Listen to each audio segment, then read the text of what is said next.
그래서 지금 이제 연기까지 제가 말씀드렸는데, 지금 연기도 딴 데 있는 게 아니고 지금 여기 계시는 개개인이 다 그렇게 돼 있다는 겁니다. 그래서 불교에서는 방금 얘기되는 연기 현상이기 때문에 실체가 없다는 것을 깨닫고, 그게 온 개공입니다. 깨닫고 그 자리는 나도 없고 너도 없고 좋은 것도 없고 나쁜 것도 없고 이렇게 모든 것이 초월해 있는 자리이기 때문에, 초월했다 하니까 또 공허한 것은 절대 아닙니다. 그런 위대한 지혜가 또 나오기 시작합니다. 그러니까 그 자리를 깨닫기 위해서 부처님도 45년 동안 동분서주하시면서 법문하셨고, 그런 위대한 발견이 있었기 때문에 불교가 2500년, 2600년 동안 이 지구상에 이제 존재했으리라고 제가 생각합니다. 그래서 이 원리는 부처님이 그럽니다. 내가 배운 것도 아니고 또 누구한테 들어서 만드는 것도 아니고, 내가 태어나기 이전에도 그런 원리로 모든 것이 존재해 있었고, 태어난 후에도 그렇게 존재해 있었고, 자기가 멸한 이후에도 영원히 그렇게 존재할 것이다. 그래서 부처님도 천무인은 공부를 하실 때요, 뭔가 깨달을 것이 있고 깨달으면 뭐가 달라지리라고 생각을 하시고 공부를 하셨답니다. 하셨는데 깨치고 보니까 깨달을 것도 없고 또 뭐가 얻은 것도 없어요. 본래 다 갖춰져 있더라는 거예요. 본래 우리가 다 갖춰져 있더라고요. 깨달을 것도 없고 얻은 것도 없고 깨치고 보니까 본래 그렇게 내가 갖춰져 있더라고요. 그래서 이제 우리가 뭘 배워가지고 우리가 이제 뭘 만드는 것은 절대 아닙니다. 그러니까 본래 갖춰져 있습니다. 갖춰져 있으니까 이것을 갖춰져 있는 것을 우리가 이제 보기만 하면 됩니다. 보기만 하면 되는데, 그것을 보는데 제일 빠른 길은 내가 없다는 것을 아는 거, 이 길이 제일 빠르다는 겁니다. 제일 빠르다는 겁니다. 그래서 지금 이제 대충 제가 이제 부처님이 발견한 그 세계가 어떤 세계고 또 어떤 가치가 있고 또 우리가 그것을 왜 배우고 우리가 수행을 해야 되는지 하는 데 대한 제가 말씀을 드렸는데 얼마나 효과가 있었는지 저도 모르겠습니다만은 제가 여기서 대충 이렇게 보니까 조금은 하는 생각을 내시는 것 같아요. 하는 생각을. 이제 정말로 우리는 이런저런 일로 해서 우월감도 갖고 열등의식도 갖고 여러 가지 비교하면서 자기를 우리는 학대하면서 사실은 살아왔는데, 이런 것들로부터 우리는 이제 14번을 통해서 정말로 해방되고 해탈해요. 그러면은 자기가 갖고 있는 능력과 또 처해 있는 환경에서 거기에서 자기가 자기 할 일을 발견하고 또 그 하는 일이 얼마나 위대하고 의미가 깊은 줄 거기서 자기가 느끼기 시작합니다. 느끼면은 정말로 이제 비교를 안 하고 정말로 그 사람도 행복감에 젖으면서 생활할 수 있고, 또 우리가 우월감을 갖는다 하더라도 이 세상에는 비교하다 보면은 자기보다 잘나고 많이 가지고 뭐 똑똑한 사람 얼마든지 있거든요. 그러면 우월감 그 자체가 그런 사람 만날 때는 또 자기를 괴롭히는 겁니다. 그래서 부처님 당시에도 그런 얘기가 있는데, 요 마지막 요 얘기를 드리고 오늘은 이제 이 얘기를 마무리해야 될 것 같은데, 부처님 당시에 이제 그 똥 파는 분이 있었어요. 있었는데 그분이 이제 인도에는 우리보다 그 계급 차별이 굉장히 심합니다. 그래서 그 계급에서 제일 하층민입니다. 하층민이고 자기 직업도 똥을 보고, 그래서 이제 자기는 이 세상에서 제일 천하고 못난 사람이라고 생각을 했던 겁니다. 그래서 항상 위축되어 살죠. 어깨도 한번 못 펴. 그래서 우연히 부처님을 길가에서 만났는데, 이 부처님 만나는 게 왜 그렇게 괴로운지 모르겠어요. 저런 위대한 분을 내가 어떻게 가까이 가느냐. 황송해서 내가 가까이 갈 수가 없다. 그래서 부처님 보고 막 도망을 갑니다. 근데 부처님이 그걸 읽지요. 그러고 이제 부처님은 따라가기 시작합니다. 그래서 이분이 도망가다가 똥장구이를 깹니다. 깨가지고 그 똥물을 다 덮습니다. 그러니까 이제 부처님을 더 만나는 게 이제 황송한 거예요. 악취가 풍기니까. 그래서 도망을 갑니다. 그래서 부처님 계속 따라. 그래서 이 사람이 이제 우회해서 도망을 가니까 부처님 또 따라가거든요. 앞질러 따라가니까 부처님이 의도적으로 자기를 괴롭힌다. 이렇게 생각을 한 겁니다. 그래서 부처님이시여, 왜 저를 괴롭히십니까? 그렇게 부처님 말씀이, 내가 너를 때린 적도 없고 욕한 적도 없는데 왜 괴롭힌다고 생각하느냐. 저는 천민이고 지금 보시다시피 똥을 덮었었습니다. 어떻게 부처님 옆에 제가 감히 갈 수 있습니까? 너무나 황송하고 죄송해서 부처님 가까이 갈 수가 없습니다. 그건 네가 잘못 생각한다는 거죠. 이것이 이제 부처님이 깨달아가지고, 아까 내가 시각을 바꾼다 그랬죠. 돈으로 보던 시각을 은인으로 시각을 바꾸는, 도인이 되면 시각이 바뀝니다. 그래서 부처님 시각으로 보면은 귀천이 없는 거예요. 비교를 안 하니까. 그래서 네가 잘못 생각한다는 거죠. 세상에 태어날 때, 어머니한테 태어날 때 어디 귀천이 있느냐. 귀천이 있다면은 우리도 뭐 2조 때는 뭐 해방 직후까지도 결혼하는데 양반 쌍놈 굉장히 따졌죠. 지금은 안 따지죠. 그래서 그거는 힘있고 많이 가지고 이런 사람들이 니같이 착한 사람을 부리먹으려고 만들어낸 제도지, 어디 태어날 때부터 귀천이 있느냐. 그 소리를 들으니까 굉장히 반갑고 해탈을 합니다, 그분이. 그러면 이 직업은요, 이 직업 똥 파는 거 이거는 굉장히 또 천하지 않습니까? 그건 아니다. 국왕 대신이라도 국민을 괴롭히면 그 사람은 천한 사람이야. 너같이 그때도 3D란 말을 안 썼지만 3D 업이 있었거든요.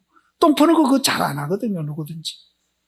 요즘은 뭐 기계로 하니까 괜찮지만은 요즘 그 당시에는 그 오물을 누가 그런 직업을 잘 안 가지려 했거든. 그런데 남이 안 하는 거를 니는 열심히 하고 있고, 그걸로 인해서 니도 생활을 하고 있으니까 남도 도우고 너도 도우고 있으니까 니야말로 국왕 대신이 돼가지고 국민이 괴롭힌 사람보다도 훨씬 위대한 사람이다. 이 말을 이해하면은 우리나라 이태백이가 몇십만이 그냥 하루아침에 이 실업자 구제가 될 텐데.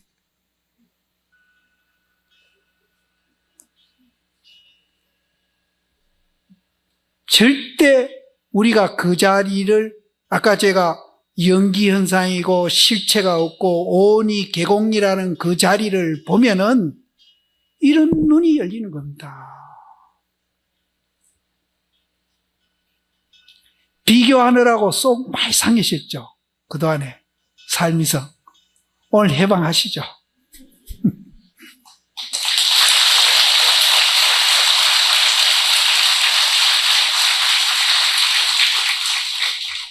이 얘기가 이 선녀에 계속 나옵니다.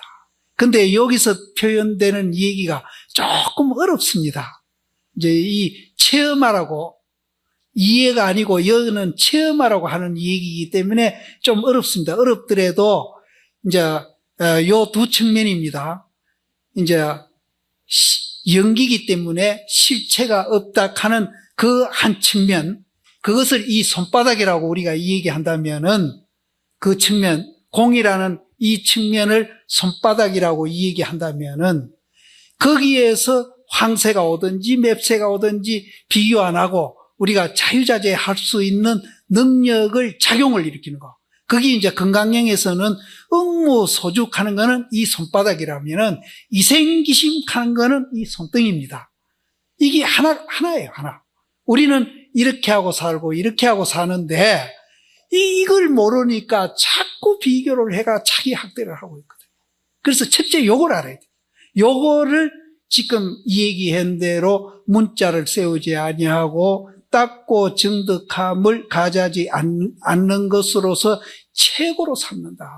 이거를 최고로 삼는다. 이 자리를 최고로 삼는다.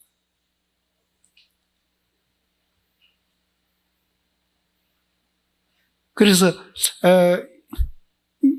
실제는 저는 이제 이런 얘기하면은 막 내 스스로 신이 나서 이 얘기를 이제 신바람나게 하는데 보살님들이나 처사님들은 이제 어떤지 모르겠습니다. 그러니까 어쨌든 이런 이 얘기를 다른 스님들도 많이 합니다. 하는데 이제 제가 하는 표현하고 그분들이 하는 표현하고 조금 다릅니다. 달라가지고 경마다 다 이 얘기를 하는데 이 얘기하는 방법이 달라요. 달라서 이제 이런저런 얘기를 들으면 혼란스럽고 이렇게 한데 저는 가급적이면 이 얘기를 굉장히 단순화시키고 또 쉽게 이렇게 이제 하려고 노력을 합니다. 그러니까 제 얘기는 제 능력껏 아주 단순화시키고 있습니다. 단순화시키고 또 이것을 복잡하지 않게 쉽게 얘기하려고 노력을 하니까 제가 다른 스님보다는 낫다는 소리가 아니고 이제 단순한 입장에서 들으시고 또 쉽게 들으시면은 훨씬 이해하기가 이제 좋지 않겠나 이런 생각을 하면서 좀 단순화되고 복잡하지 않는 얘기를 통해서 이해를 이제 하시는 것이 조금 이제 쉬우실기라고 제가 생각이 들면서 제가 자꾸 두 분, 세 분 이제 되풀이 합니다만은 14분입니다. 14분. 많은 기간도 아니고 일주일에 한 번씩 하는 거니까 체험까지 이제 우리가 하면은 참 좋고 체험까지 못 하시더라도 이해만이라도 하면은 마음 평수가 훨씬 좀 넓어지실 겁니다. 마음 평수가. 그렇게 마음 평수가 넓어지면은 좀 여유도 생기고 좀 이제 옛날에 조그만한 얘기만 들어도 속상했던 것이 그래도 이만큼 들어도 속도 조금 덜 상하고 좀 견디는 힘이 생깁니다. 그리고 여기에 저 처사님들하고 보살님하고 아까도 부부 되는 분이 와서 저한테 인사를 드리고 했는데 정말로 우리가 부부가 어떻게 해야 진짜 사랑하는 것이구나 하는 것도 우리가 알게 됩니다. 지금 내가 보는 데는 부부라도 너무 이기적인 사랑을 하고 있는 것 같아요. 요즘 젊은 사람은 더해요. 그러니까 이혼율도 굉장히 많아지는 겁니다. 그래서 이 얘기를 통해서 그런 것도 우리가 한번 느껴보시고 그래서 이 얘기를 통하면은 사랑할 애자만 아니고 은혜의 은자까지 합해서 사랑하는 방법이 나옵니다.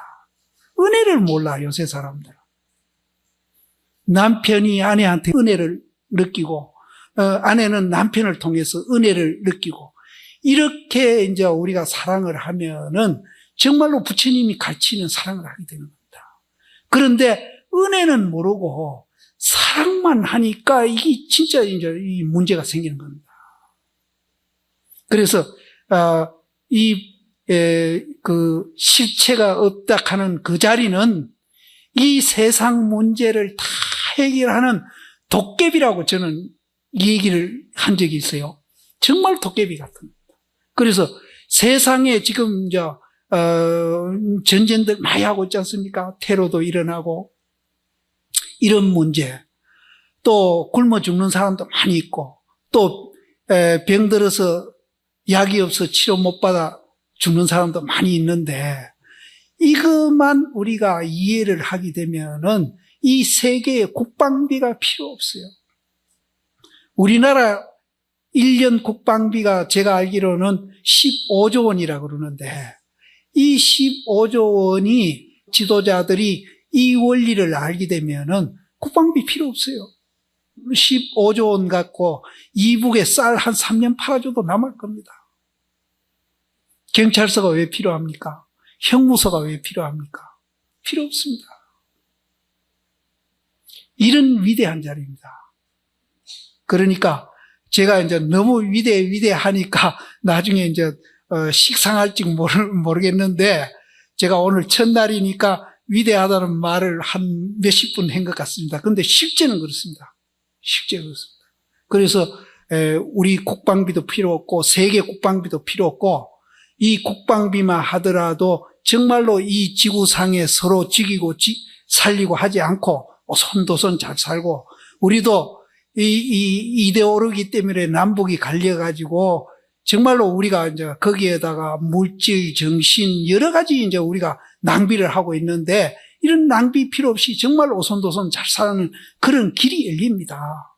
그러니까 그런 이제 바깥 일은 놔두고 당장 보살님들 자신부터 자기를 사랑하고 자기를 위하는, 정말로 자기를 잘되게 하는 그런 길을 이제 여기서 발견하시고, 또 그게 발견되면 가정도 그렇게 되고 사회도 그렇게 되고 이 국가도 그렇게 됩니다. 그래서 우리가 그렇게 잘 공부를 하고 사회 사람들이 정말로 서로 비교해서 싸움질하고 갈등하고 분열하면은 우리가 큰 소리 좀, 야, 너희들 저리 와서 참선도 좀 하고 불교 좀 배워라, 이렇게 큰 소리 좀 한번 이제 하도록 그렇게 이제 우리가 해야 되겠습니다. 오늘 한 줄 하고 말았는데, 이제 이 한 줄 속에 제 얘기가 사실은 다 들어 있습니다. 다 들어 있으니까 이제 다음 주부터는 제가 이제 이 얘기를 드렸으니까 차츰차츰 이 얘기가 뒤로 갈수록 제 얘기가 줄어집니다. 그러니까 이 얘기를 많이 들으면서 이제 이것을 강의를 들어야 이게 이해가 되기 때문에 제가 이제 이 얘기를 많이 하는데, 한 중간쯤 넘어가면은 이 얘기가 없이 이제 그냥 술술 넘어가도 신도님들이 이해하는 그런 이제 것이 될 테니까, 이제 오늘은 제가 이 얘기로서 이제